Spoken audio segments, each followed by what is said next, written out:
Dylan and Dante. These guys could be the future of the Big Ten at the quarterback position, but they are approaching 2024 in very different ways. For Dylan Raiola at Nebraska, he is the future. He is the building block to get the Huskers back to where their fans believe they should be, towards the top of the Big Ten Conference. And for Oregon, man, it looks like their quarterback situation is solidified for the foreseeable future. From LA to Piscataway, all Big Ten all year long.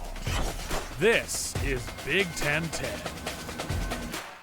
On this day, 1 year ago, you know what we were talking about on this very channel? We were talking about a high-profile recruit flipping his commitment just days before signing day. Fast forward 365 days, that same quarterback, Dante Moore, is on the move.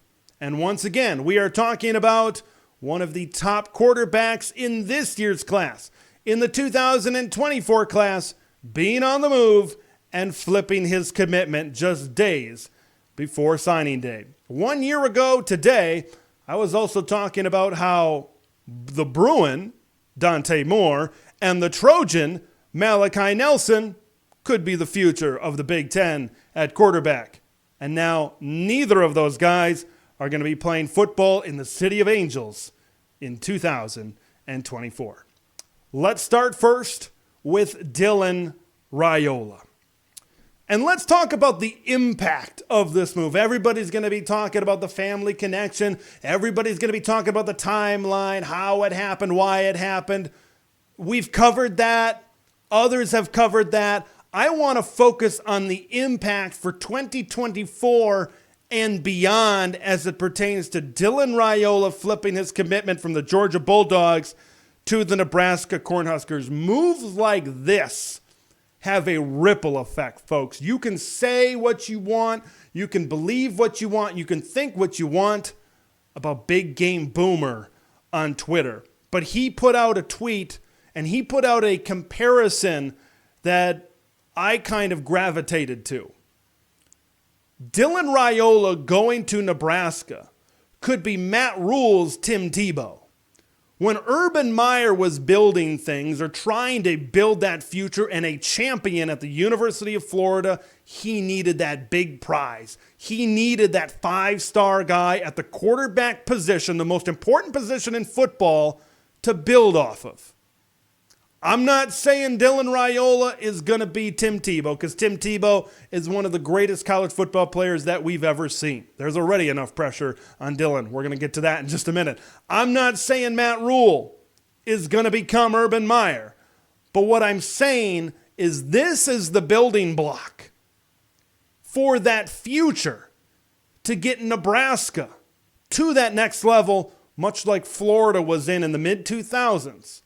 Where they were able to break through towards the top of the Southeastern Conference at the time. You have to think, and I said this earlier in the week, you have to think this type of move, it might not happen in the spring transfer portal period. It might happen in next year's signing class. Whenever it happens, there are going to be more talented players that are going to come to the University of Nebraska because they want to play with Dylan Raiola. Let's talk about the pressure, the immense pressure that is going to be on Dylan Raiola. You could take any five-star quarterback from Connecticut, from Texas, from Nevada, from wherever in the country, and they would be a big deal, and they would have a lot of pressure in a place like Nebraska. But now you bring in the legacy factor. Having that Husker red in his veins, in his blood, as the son of the legendary Dominic Raiola, it just takes this thing to a completely different level for Big Red Nation. I think one of the reasons why he ended up flipping his commitment from Georgia to Nebraska is a lot of the same reason why Dante Moore flipped his commitment from Oregon to UCLA last year. It's to get on the field. When he steps foot on this campus in January, he's going to have a certain amount of expectations behind him. How is he going to adjust to that? How is he going to adjust to pressure that he hasn't felt before? Now, given, of course, he's played high school football in 3 different states, he's felt pressure. But this is going to be a different kind of pressure. This is going to be multiple steps up.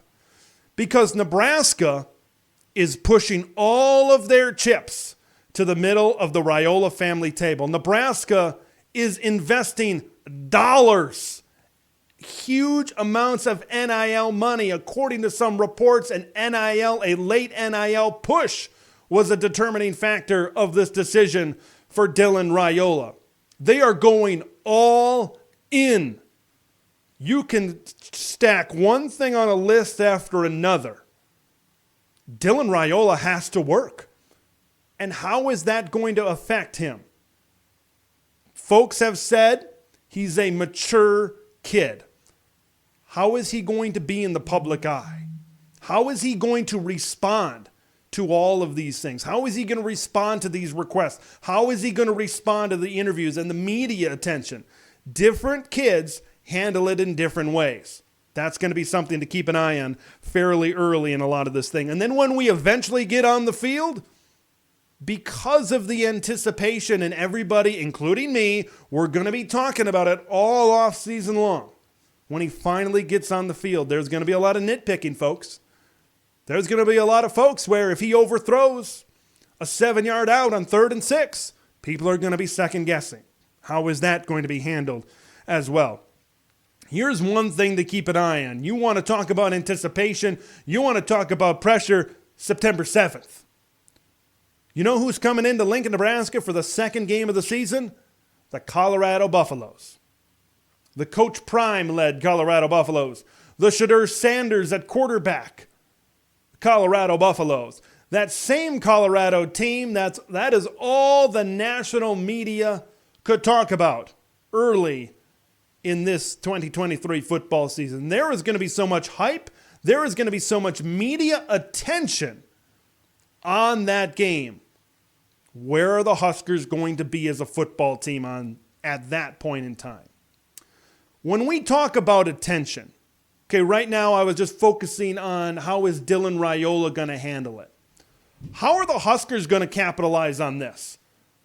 Everybody in the college football world is talking about Dylan Raiola. Everybody's talking about the Nebraska Cornhuskers for the last week. When they could talk about anything in college football, when signing day is coming up, when they could talk about Alabama, they could talk about Ohio State, they could talk about all these programs, everybody's talking about Nebraska. And you got to think that that is going to have a ripple effect as things go forward. You got to think, Matt Rule's a smart guy. He's a smart coach. He knows how to translate this into success going forward. Dylan Raiola arriving on campus, wearing the red N on the side of the helmet, is going to make a difference. When it will make a difference, that is yet to be seen. Is it this spring? Is it next signing period? We'll see, but it certainly is going to make a difference. When we talked earlier in the week about swinging with the big boys. You swung, you stole the bat, you took the bat from Georgia, and you knocked it out of the park.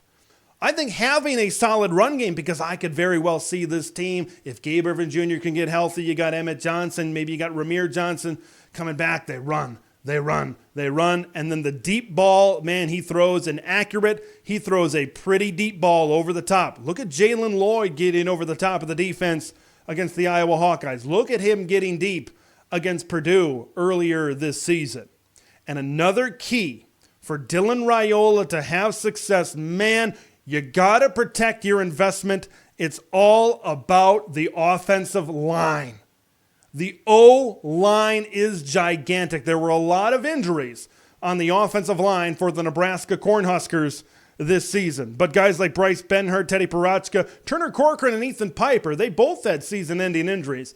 If this is an offensive line that can stay healthy, they can protect Dylan Raiola, it seems. There's been offensive line problems in Lincoln, Nebraska, but these guys, a lot of these guys in Lincoln, have now multiple years under their belt. If they can stay healthy, they can bring it all together. Maybe they have to stay healthy because they have to protect the investment that is Dylan Raiola.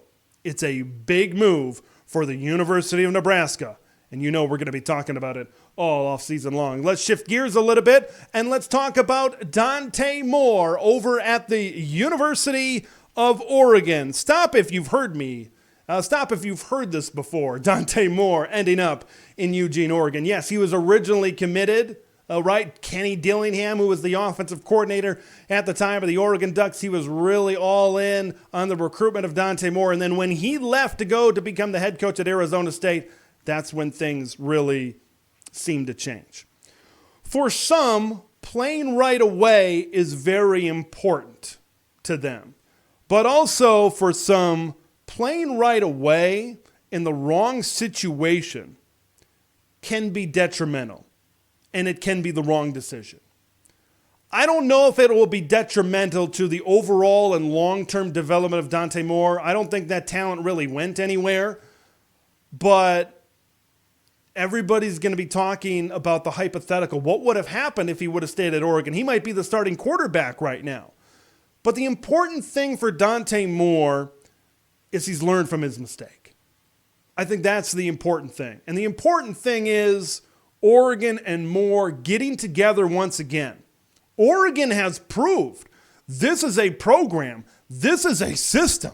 When they get going and they develop a quarterback, good things can happen. Look at the progression that Bo Nix took in a couple of years there. And now Dante Moore is going to be able to pick the brain of one of the most experienced quarterbacks in college football in Dillon Gabriel. He's had his ups and downs at places like a UCF, at places like an Oklahoma. He's seen a lot of different types of college football. Dante Moore is going to reap the benefits of having that relationship with Dillon Gabriel. There's a long-term future here at Oregon. That's rare in today's day and age of college football. There are not many programs that can look around the landscape of this thing, considering all the movement and all the constant change in the sport, to be able to look around and say, yeah, we feel pretty good. We feel pretty solid for the next 2 years. We feel pretty good and solid for possibly the next 3 years as well. Now, when we talk about Dante Moore, I believe, and you go back to his time at UCLA, a lot of people are going to point to it and say, well, how good is he really after that type of season with the Bruins? He did pretty well against Coastal Carolina to start off, but as this season really started to wear down and as it kind of continued to go down the pike, you really saw that this was not the right situation for Dante Moore. Injuries and just the constant shuffling of quarterbacks. Ethan Garbers, Colin Schlee, Dante Moore, none of those quarterbacks could really get their feet under them when everything's being rotated. Like I said, injuries did play a little bit of a factor in that.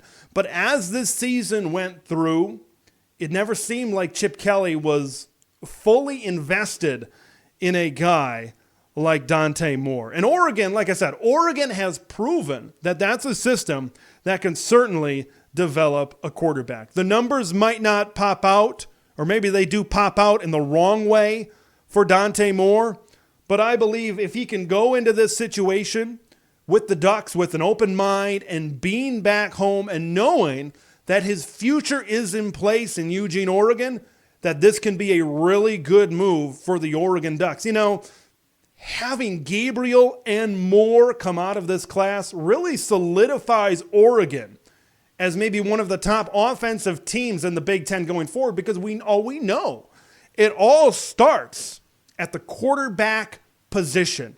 And if you've got the quarterback figured out, and if you've got talented guys at quarterback, Dillon Gabriel, top 10 in the country statistically in a lot of those categories this past season. Dante Moore has all of the tools to be successful in this offense. And I think when his opportunity arises, maybe 2025 and 2026 in the Big Ten, he'll be ready to prove that he can be a quarterback, and a good quarterback, in this conference. Thanks for watching Big Ten Ted, where it's all Big Ten all year long. Make sure to like the video to spread the word of Big Ten Ted to the masses, and subscribe to the channel for updates on Big Ten content that drops every day.